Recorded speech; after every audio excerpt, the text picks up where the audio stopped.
اعوذ باللہ من الشیطان الرجیم بسم اللہ الرحمن الرحیم۔ اکثر اوقات ہماری دعائیں قبول نہیں ہوتی، تو دعا کی قبولیت کے لیے کون سے الفاظ اور کیسے الفاظ کا چناؤ کرنا چاہیے؟ وہ یہ ہیں الفاظ دعا۔ دعا ہمیشہ سیدھی سادی عبارت اور ہلکے پھلکے الفاظ میں مانگنا چاہیے، کیونکہ دعا قلب و ضمیر کی آواز ہوتی ہے جو بے ساختہ زبان سے ابل پڑتی ہے، اور مقصد کی ترجمانی کے لیے لفظوں کی ترکیب و ترتیب کا سہارا اور لفاظی و عبارت آرائی سے کام نہ لینا چاہیے، اس لیے کہ بناوٹ اور تکلف کی جھلک آتے ہی عجز و نیاز کا جذبہ مزمحل اور بندگی و نیاز مندی کی روح ختم ہو جاتی ہے،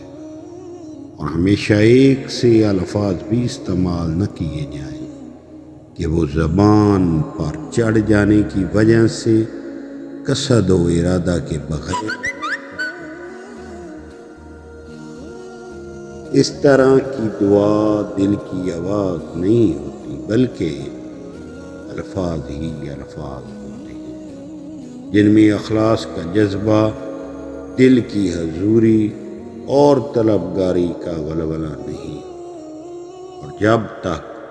طلب میں جوش، سوال میں تڑپ اور دعا میں ولولہ نہیں ہوگا، وہ دعا قابل پذیرائی نہ ہو۔ چنانچہ رسول اکرم صلی اللہ علیہ وآلہ وسلم کا ارشاد، ان اللہ لا یستجیب الدعاء من قلب، جب دل دوسری طرف مشغول اور غافل ہو اللہ تعالیٰ دعا کو قبول نہیں کرتا۔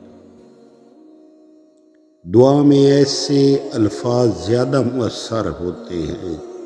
جن میں عظمت الہی کے اعتراف کے ساتھ عجز و قصور کا اقرار اور عبودیت و نیاز مندی کا اظہار ہو۔ اس لیے اپنی دعاؤں میں معصومین علیہ السلام کی دعاؤں کے کلمات دہراتے رہنا چاہیے کہ ان میں جلال و وحیت کا پرتو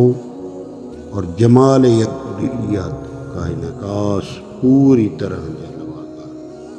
ہے۔ اللہم صلی علی محمد